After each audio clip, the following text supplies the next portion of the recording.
ಸಿನಿಮಾಕ್ಕೆ ನನ್ನ ಕಡೆಯಿಂದ ಗೆಸ್ಟ್ ಅದಕ್ಕೆ ನಾನು ಜೀವ ತುಂಬೀನಿ ಅನ್ನೋದು ಒಂದು ಕಡಿಮೆ ಇನ್ನೂ ನಾನು ತುಂಬಬೇಕೇನೋ ಈಗ ಅನ್ಸಾಕತ್ತೈತಿ ಸಿನಿಮಾ ಮುಗ್ದಂಗೆಲ್ಲ. ಇನ್ನು ಹೀರೋಯಿನ್ ಮೇಡಮ್ ಅವರು ನನ್ನ ಬಗ್ಗೆ ಹೇಳ್ಯಾರ ಅಲ್ಲಿ ಸೆಟ್ನಾಗ ಹಂಗಂದ್ರೆ ನಾವು ಒಂಥರ ಮುಗಿಸಿದ್ದಾಗಿದ್ವಿ ಮುಗಿಸಿದ್ದಾಗಿದ್ವಿ. ಯಾಕಂತಂದ್ರೆ ಅಲ್ಲಿ ಏನಾಗ್ತೈತೆ ಅಂದ್ರೆ ಒಮ್ಮೊಮ್ಮೆ ಸೀರಿಯಸ್ ಆಗ್ತಾಯಿತ್ತು, ಒಮ್ಮೊಮ್ಮೆ ಕಾಮಿಡಿ. ಸರ್ ಶಾರ್ಟ್ನಾಗಿದ್ದಾಗ ನಾನು ನೀರು ಕುಡಿಯೋಲ್ಲೇ ಚಲೋದು ಆ ಥರ ಎಲ್ಲ ತೀಟ್ಲೆ ಮಾಡ್ತಾಯಿದ್ವಿ. ಮೇಡಮ್ ಅವರು ನಾವು ಏನೋ ಅದು ಗೊತ್ತಿಲ್ಲ, ಒಂದೇ ತಾಯಿ ಹೊಟ್ಟೆಯಿಂದ ಬಂದ ತಮ್ಮ ಅಕ್ಕ ಅದೇ ರೀತಿ ಬಂದ್ವಿ. ಸರ್ ಕೂಡ ನನಗೆ ತಂದೆಯ ತಮ್ಮನ ಸ್ಥಾನವನ್ನು ಕೊಟ್ಟರು. ರಾಜ್ಕುಮಾರ್ ಸರ್ ಬಗ್ಗೆ ಏನು ಹೇಳೋಕ್ಕೆ ಮಾತಾ ಬರೋಂಗಿಲ್ಲ. ಯಾಕಂತಂದ್ರೆ ಅವರು ಅಷ್ಟು ಈಗ ನೋಡೋಕೆ ಇಷ್ಟು ಕಾಣ್ತಾರೆ. ಅವರು ಆ ಸೆಟ್ನಾಗಿರುವಂಥ ಪ್ರೀತಿ ಗೌರವ ಬಹಳ ಐತಿ. ಇನ್ನು ಸಗನಗೌಡ ಸರ್ ನನಗೆ ಮೊದಲ ಸಿದ್ಧನಕೋಳ ಮಠದಾಗ ಅಜ್ಜವರು ಮಠಕ್ಕೆ ಹೋಗ್ಬೇಕಾದ್ರೆ ನಾನು ಸಣ್ಣವಿದ್ದಾಗ ಅವಾಗೆಲ್ಲ ಪರಿಚಯ. ನಾನು ಸೆಟ್ನಾಗಿದ್ದಾಗ ಸರ್ ನೀವು ಯಾಕೆ ಈ ಸಿನಿಮಾಕ್ಕೆ ಬಂದ್ರಿ ಅಂತ ಕೇಳಿದಾಗ ಹಂಗೆ ಒಂದು ನಮ್ಮವರ ಮಾತುಕತೆ ನಡೀತು. ಈ ಸಿನಿಮಾ ಜರ್ನಿ ಭಾಳ ಐತೆ ರೀ ಹೇಳ್ಬೇಕಂತಂದ್ರೆ. ಅದು ಒಂದು ಕಡೆಗೆ ಹೇಳ್ಕೊತಂದ್ರೆ ಒಮ್ಮೊಮ್ಮೆ ದುಃಖನೂ ಆಕೈತೆ, ಒಮ್ಮೊಮ್ಮೆ ಸಿಹಿ ಸಂಗತಿನೂ ಅದಾವು. ಈ ಸಿನಿಮಾ ಇಂಡಸ್ಟ್ರಿ ಪಾದಾರ್ಪಣೆ ಯಾಕೆ ಮಾಡಿದೆ ಅಂತಂದ್ರೆ ನಾನು 4 ವಯಸ್ಸಿದ್ದಾಗಿದ್ದ ಕಲೆ ಬಂದಿತ್ತು. ಎಲ್ಲೆಲ್ಲೋ ಸ್ಕೂಲಲ್ಲಿ ಕಾರ್ಯಕ್ರಮ, ಆ ಕಲೆಗೆ ಕಾರಣ ನಮ್ಮ ಅಪ್ಪಾಜಿಯವ್ರ ತಂದೆಯವರು, ನಮ್ಮ ಅಜ್ಜವರು. ಆ ಕಲೆನ ಬೆಳೆಸ್ಕೊತ ಹಾಗೆ ಬಂದ್ವಿ. ಅವ್ರು ಡಾಕ್ಟರ್ ರಾಜ್ಕುಮಾರ್ ಅವರು ಕಟ್ಟಾಭಿಮಾನಿ, ದೊಡ್ಡ ಕಟ್ಟಾಭಿಮಾನಿ ಅವರು. ಹಾಗೆ ಆ ಕಲೆನ ಬೆಳೆಸ್ಕೊಂಡು ಬಂದಂಗೆಲ್ಲ ಈಗ ಒಂದು ಮೆಟ್ಲು ಹತ್ತೀನಿ, ಇನ್ನೂ ಭಾಳ ಮೆಟ್ಲು ಅದಾವೆ, ಇನ್ನೂ ಹತ್ತಿಲ್ಲ ಅಂತಲೂ ಹೇಳಕ್ಕೆ ಇಷ್ಟಪಡ್ತೀನಿ. ಇನ್ನೂ ಭಾಳ ಐತಿ. ನಾನು ನಮ್ಮ ತಾಯಿಯವರ ಆಸೆನ ಈಡೇರಿಸೀನಿ, ಇನ್ನೂ ಈಡೇರಿಸ್ಬೇಕು ಅನ್ನೋದು ಭಾಳ ಐತಿ. ಇನ್ನೂ ಈಡೇರಿಸಿಲ್ಲ, ನಾನು ಇನ್ನೂ ಈಡೇರಿಸ್ಬೇಕು. ನನ್ನ ಕೈಲಾಗಿರ್ತಕ್ಕಂಥ ನಾ ಪಾತ್ರನ ಮಾಡೀನಿ. ಇನ್ನೇನು ಕೆಲವೇ ದಿನಗಳು ಸಿನಿಮಾ ಬರುತ್ತೆ. ಅದನ್ನು ಈಗ ನಮ್ಮ ಕಡೆಗೆ ಏನಿಲ್ಲ ರೀ, ಎಲ್ಲರೂ ನೋಡುವುದು. ಎಲ್ಲರೂ ಕೂಡ ನಾವು ಒಂದೇ ವ್ಯಾಟ್ಸಪ್ಪಿಗೆ ಬ್ರಾಡ್ಕಾಸ್ಟ್ ಮಾಡಿ ಹಾಕಿದ ತಕ್ಷಣ ಅವರು ನಮ್ಮ ಗೆಳೆಯರಾಗಿರ್ಬೋದು, ಮತ್ತು ನಮ್ಮ ತಂದೆಯವರ ಗೆಳೆಯರಾಗಿರ್ಬೋದು, ತಾಲೂಕು ಆಸ್ಪತ್ರೆ ಸಿಬ್ಬಂದಿ ವರ್ಗದವರು ಅವರಿವರನ್ನದೇ ಒಟ್ಟು ಇಡೀ ನಮ್ಮ ಶಿರೋಳಕ್ಕೆ ನನಗೆ ಸಪೋರ್ಟಾಗಿ ನಿಂತೈತಿ. ನಾನು ಯಾರು ಅನ್ನೋದನ್ನು ತೋರಿಸ್ತೀನಿ. ಎಲ್ಲ ಕರ್ನಾಟಕದ ಕಲಾವಿದರು ಹಾಗೆ ಎಲ್ಲ ಕರ್ನಾಟಕ ಜನತೆಯ ಆಶೀರ್ವಾದ ನನ್ನ ಮ್ಯಾಗ ಐತಿ, ಇನ್ನೂ ಇರಲಿ ಅಂತ ತಮ್ಮಲ್ಲಿ ಕೇಳ್ಕೊಳ್ತಾ ಇದ್ದೀನಿ. ನಮ್ಮ ಸೆಟ್ನಾಗಿರೋರ ಆಶೀರ್ವಾದ ಎಲ್ಲಾನು ಇವನ್ ಮೇಲೆ ಇರುತ್ತೆ. ಏನಕ್ಕಂದ್ರೆ ಆ ಕುಡಿಯೋ ಜ್ಯೂಸ್ನ ಅರ್ಧ ಕುಡಿದ್ ಬಿಟ್ಟು ಅದ್ರಲ್ಲಿ ನೀರ್ ಹಾಕೊಡ್ತಿದ್ದ ಇವನು. ಅವ್ರು ಕುಡಿಯೋ ಜ್ಯೂಸ್ನ ಆ ಶೂಟಿಂಗ್ ಪ್ರಾಪರ್ಟಿ ಅದೇ ಆಕ್ಚುಲಿ ಇವನಿಗೆ ತರ್ಸಕ್ ಕಳ್ಸಿದ್ರೆ ಆ ಜ್ಯೂಸ್ನ ಕುಡಿದು ಬಾಯಿ ಹಚ್ಚಿ ಕುಡಿದು ಪಾಪ ಕುಡಿತಕ್ಕಂಥ ಆರ್ಟಿಸ್ಟ್ಗಳಿಗೆ ನೀರ್ ಹಾಕಿ ಅದು ಫಿಲ್ಟರ್ ನೀರೆಲ್ಲ ಹಾಕೋದವನು ಅಲ್ಲಿ ಬರ್ತಿದ್ದಂತ ಹಿಂದ್ ಬೋರ್ವೆಲ್ ನೀರು ಹಾಕ್ತಿದ್ದ. ಆನಂತರ ಅರ್ಧಂಬರ್ಧ ಚಿಪ್ಸ್ ಗಬಾ ಗಬಾ ತಿಂದು ಸುಮ್ನೆ ಇರಕ್ಕ ನೀನ್ ಸುಮ್ನೆ ಇರಕ್ಕ ಅವ್ರಿಗೆ ಯಾಕೆ ಇಷ್ಟ ಕೊಡೋಣ ಅಂತೇಳಿ ಅದನ್ನೆಲ್ಲ ಮುಚ್ಚಿಟ್ಟು ಅವ್ರಿಗೆ ಇಷ್ಟಿಷ್ಟ ಆಗ್ತಿದ್ದ. ಆಮೇಲೆ ಸರ್ ಹರೀಶ ಪ್ಲೇಟ್ ತುಂಬು ಅಂತ ಹೇಳಿದಾಗ ಸರ್ ಇಲ್ಲ ಸರ್ ಇಷ್ಟೇ ತಂದಿದ್ದು. ಮತ್ತೆ ಅವ್ರ ಹತ್ರ 100 ರೂಪೀಸ್ ಇಸ್ಕೊಂಡು ಮತ್ತೆ ಹೋಗಿ ತಗೊಂಡ್ಬಂದು ಅದನ್ನು ಮುಚ್ಚಿಟ್ಟು ಸ್ವಲ್ಪ ಹಾಕ್ತಿದ್ದ. ಮತ್ತೆ ಅದನ್ನೆಲ್ಲ ತೊಡಗ್ ಮಾಡ್ಕೊಂಡು ಜಾಸ್ತಿ ತಿನ್ನೋನಂದ್ರೆ ಹರೀಶ. ಕಟ್ ಆದ ತಕ್ಷಣ ಪ್ಲೇಟ್ ಖಾಲಿ ತಿಂದಿನಿ. ಯಾಕಂದ್ರೆ ಹೊಟ್ಟೆ ಎಷ್ಟಿತ್ತಾಗ ಎಣ್ಣೆ ಹೊಡಿ ಸೀನ್ಯಾಗ ಎಲ್ಲ ಅವಾಗ ನೋಡಿದ ತಕ್ಷಣ ಯಾಕಂತಂದ್ರೆ ಆ ಕ್ಷಣಗಳು ಹಂಗಿತ್ತು. ಯಾಕೆ ಹೀರೋ ಸರ್ ನನ್ನ ಬೈದಾಡ್ರ ಭಾಳ ಅಲ್ಲಕ್ಕ ಬರೇ ತೆಗದಿ ಚೀಪ್ಸು ವಾಪಸ್ ಉಪ್ಪಿನಕಾಯಿ. ಅವ್ರು ಉಪ್ಪಿನಕಾಯಿ ತಿಂತಿದ್ದೆ ಅಲ್ರಿ, ಸುಮ್ಮ ಸೈಡಿಗೆ ಹಿಂಗೆ ನೆಕ್ತಿದ್ರು. ಆ ಚಿಪ್ಸ್ ಉಳಿತಿದ್ವಲ್ಲ ಅಷ್ಟು ಚಿಪ್ಸ್ ನಂಗೆ ಹಾಕಿದ್ವು. ಏನೋ ಇಲ್ಲಂದ್ರೆ ಒಂದು ಶಾರ್ಟಿಗೆ 100 ರೂಪಾಯಿ ಚಿಪ್ಸ್ ಆಗ್ಯಾವ. ಒಂದು ಶಾರ್ಟಿಗೆ ಶಾರ್ಟ್ 100 ರೂಪಾಯಿ ಚಿಪ್ಸ್ ಬರೇ ತರ್ಸೋದು. ಪ್ರೊಡಕ್ಷನ್ ಮ್ಯಾನೇಜ್ಮೆಂಟ್ ಅಲ್ಲ ನಮ್ದು ಸಡಲಲ್ಲಿ ಸರ್ ಚಿಪ್ಸ್ ಖಾಲಿ ಆಗಿದೆ. ಇಲ್ಲ ಆಮೇಲೆ ಅವನು ಒಬ್ನೇ ತಿಂತಿರ್ಲಿಲ್ಲ, ನನ್ಗೂ ತಂತಿದ್ದ ಅವನ ರೂಮ್ ಅಲ್ಲಿ ಅಷ್ಟೇ ಪಾರ್ಟ್ನರ್ಶಿಪ್ ನಮ್ಮಿಬ್ರು. ಮತ್ತೆ ನಾನು ಹೇಳ್ಬಿಡ್ತೀನಿ ಸರ್ ಹತ್ರ ಅವ್ನ್ ತರ್ಲಿಲ್ಲ ಅಂದ್ರೆ ಕುಡಿಯೋರ್ಕಿನ ಚಿಪ್ಸ್ ಇನ್ನೊಂದು ಆ ಕುಡಿಯೋದ್ರಲ್ಲಿ ಅದು ಯಾವ್ದದು ಸೋಡಾ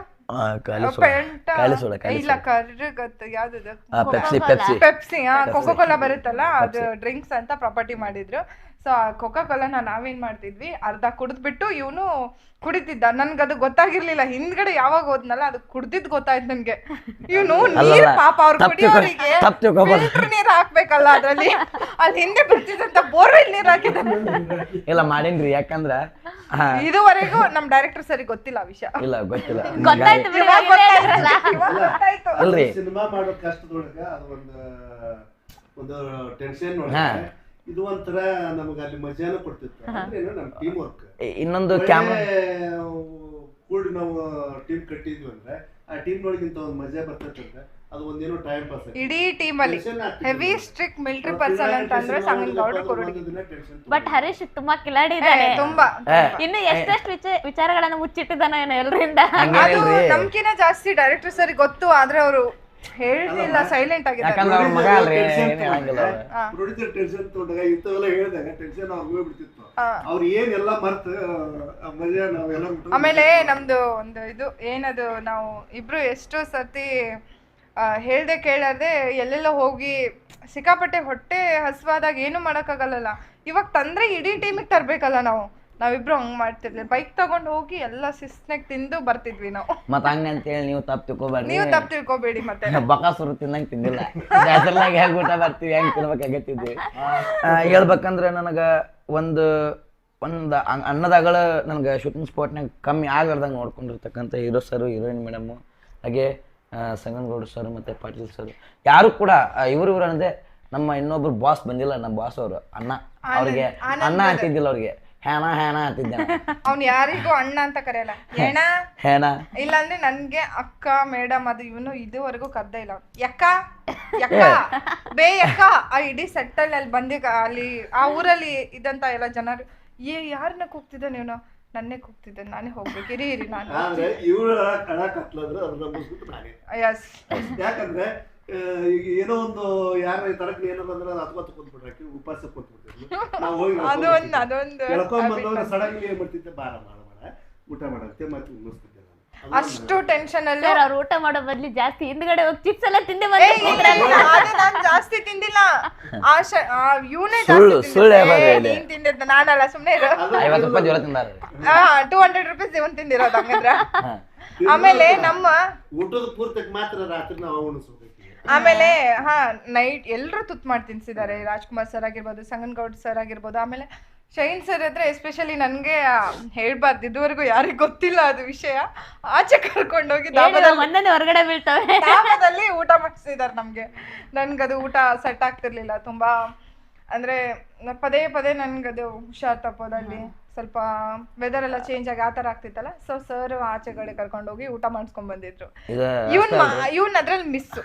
ಯಾಕಂದ್ರೆ ಇನ್ನೊಂದು ವಿಷಯ ತುಂಬಾ ಇಂಪಾರ್ಟೆಂಟ್ ಏನಂದ್ರೆ, ನಾನು ಸರ್ ಇವಾಗ ಆರ್ಟಿಸ್ಟ್ ಅಂದ್ರೆ ನಮ್ಮ ಇಬ್ಬರ ಮಧ್ಯೆ ಒಂದ್ ಸ್ವಲ್ಪ ಬಾಂಡಿಂಗ್ ಬರ್ಬೇಕು ಅಂತ ಜೊತೆಲಿ ಮಾತಾಡೋದಾಯ್ತು, ಕೂತ್ಕೊಳ್ಳೋದಾಯ್ತು, ಅದೆಲ್ಲ ಇರುತ್ತಲ್ವಾ. ಇವನ್ ಆ ತರ ಇಲ್ಲ, ಪಕ್ಕದಲ್ಲೇ ಪಕ್ಕದಲ್ಲೇ ಸರ್ ಸೆಕೆಂಡ್ ವೈಫ್ ಇವನು. ಅದ್ರಲ್ಲಿ ಅದೇ ತರ ನಡ್ಕೊಂಡಿದ್ದಾನೆ. ಮಗ ಅಂತ ನೀನ್ ಹೇಳ್ತೀಯ. ಆಮೇಲೆ ನಮ್ ಸಾಂಗ್ ಶೂಟ್ ಅಲ್ಲೆಲ್ಲ ಆದ್ರೂ ಅಷ್ಟೇ, ಸರ್ ನಾನು ಇಷ್ಟೇ ಬಂದೋಗ್ಲಾ, ನಾನು ಇಷ್ಟೇ ಹಣಿಕ್ ಹಾಕ್ಲಾ ಅದ್ರಲ್ಲಿ, ನಾನು ಇಷ್ಟೇ ಸರ್, ಇಷ್ಟೇ ನಾನು ಕತ್ತಾಕಿ ಹಿಂಗ್ ಆಚೆ ಬರ್ತೀನಿ ಸರ್, ನಾನು ಇದೀನಾ ಸರ್. ಅದು ಹೆಂಗಂದ್ರಿ, ಈ ಇಡೀ ಸಿನಿಮಾದಾಗ ಒಂದು ಮೇನ್ ರೋಲ್ ಕೊಟ್ಟಾರ ಕರೆ, ಆದ್ರೆ ಅದು ಸಾಂಗ್ ಶೂಟ್ ಮಾಡುವಾಗ ಇವ್ರನ್ನ ಎತ್ತುದು ಇಳಿಸೋದು, ಇವರಿಗೆ ಡ್ಯೂಯೇಟ್ ಮಾಡುವಾಗ ಸರ್ ನಾ ಹಿಂಗ ಅದು ಅಲ್ಲಿ ಆಸೆ, ಅವ್ರಿಗೆ ಮನಸ್ಸಿಂದ ಆಸೆ ನಡಬರ್ಕ ಕಾಣ್ಬೇಕು. ಅಲ್ಲ, ಇದು ನಮ್ಮನ್ನೆಲ್ಲ ಕೇಳೋದ್ಕಿನ ನೀವು ಈ ಸಿಚುವೇಶನ್ ಬಗ್ಗೆ, ಈ ಇನ್ಸಿಡೆಂಟ್ ಬಗ್ಗೆ ಶೈನ್ ಸರ್ನ ಕೇಳಿದ್ರೆ ಇನ್ನೂ ಚೆನ್ನಾಗಿ ಹೇಳ್ತಾರೆ ಅವ್ರು ಇದನ್ನ. ಇವ್ರನ್ನೆಲ್ಲ ಅಟ್ಯಾಕ್ ಕೇಳಿ ಒಂಥರ ನನಗೊಂಥರ ಸರ್ಪ್ರೈಸ್ ಕೊಟ್ಟಂಗಿದು. ಆ್ಯಕ್ಚುಲಿ ಇಷ್ಟೆಲ್ಲ ಬೆಳವಣಿಗೆ ಅಲ್ಲಿ ನಡೆಯಾಗತ್ತವ ಹಿಂದ್ಗಡೆ ಅಂತೇಳಿ ನನಗೆ ಗೊತ್ತಿಲ್ಲ. ಈ ಹರೀಶ ಇಷ್ಟೆಲ್ಲ ಕೀಟ್ಲೆ ಮಾಡ್ತಾನೆ, ಇವರೆಲ್ಲ ಇಷ್ಟೆಲ್ಲ ಎಂಜಾಯ್ ಮಾಡಕತ್ತಾರೆ, ನನಗೂ ಗೊತ್ತಿರಲಿಲ್ಲ. ತುಂಬ ಚೆನ್ನಾಗಿದೆ ಎಲ್ಲನೂ. ಬಟ್ ಕೆದಕ್ದಂಗೆಲ್ಲ ಇನ್ನೂ ಚೆನ್ನಾಗಿ ಬರ್ಬೋದು. ಬಟ್ ಎಲ್ಲನೂ ಕೇಳೋಕ್ಕೆ ಇಷ್ಟಪಡಲ್ಲ, ಅವರಿಂದ ಬಂದರೆ ಇನ್ನೂ ಚೆನ್ನಾಗಿರುತ್ತದು. ಒಳ್ಳೆ ಬೆಳವಣಿಗೆ, ಎಲ್ಲರೂ ಖುಷಿ ಪಟ್ಟಾರಂತ ಅಂದ್ಕೊಳ್ತೀನಿ. ಪ್ರತಿಯೊಬ್ಬರು ಅವ್ರವ್ರ ಪಾತ್ರನ ತುಂಬ ಅನುಭವಿಸಿ ಮಾಡ್ಯಾರಂತ ಇದ್ರ ಮುಖಾಂತರ ಕಾಣಿಸ್ತೈತಿ ನನಗೆ. ಎಲ್ಲರೂ ಅಷ್ಟೇ ಚೆನ್ನಾಗಿ ಅವ್ರವ್ರ ಪಾತ್ರ ನಿಭಾಯಿಸ್ಯಾರ. ಒಳ್ಳೆ ಚೆನ್ನಾಗಿ ಬಂದೈತಿ ನಮ್ಮ ಕಂಟೆಂಟು. ಅದ್ಭುತವಾಗಿ ನಮ್ಮ ಸಿನಿಮಾ ಅಂತೂ ಜನರಿಗೆ ಇಷ್ಟ ಆಗುವಂಥ ಒಂದು ರೀತಿಯಲ್ಲಿದೆ. ಇಂಥ ಕೀಟ್ಲೆಗಳು ಎಲ್ಲ ಸಿನಿಮಾದಲ್ಲಿ ನಡೆಯುತ್ತೆ. ಬಟ್ ಕೆಲವು ಚರ್ಚೆ ಮಾಡ್ತಾರೆ, ಕೆಲವೊಂದು ನಡೆಯಲ್ಲ, ಕೆಲವೊಬ್ಬರು ಚರ್ಚೆ ಮಾಡೋಕ್ಕೆ ಅವಕಾಶ ವೇದಿಕೆ ಇರಲ್ಲ. ಬಟ್ ನಮ್ಮ ಸಿನಿಮಾದಲ್ಲಿ ಒಂದು ಒಳ್ಳೆಯ ಟೀಮು, ಒಂದು ಒಳ್ಳೆ ಕಂಟೆಂಟು, ಒಳ್ಳೊಳ್ಳೆ ಪಾತ್ರಗಳು ತುಂಬ ಚೆನ್ನಾಗಿ ಬಂದಿದೆ. ನನಗೆ ಖುಷಿಯಾಯಿತು.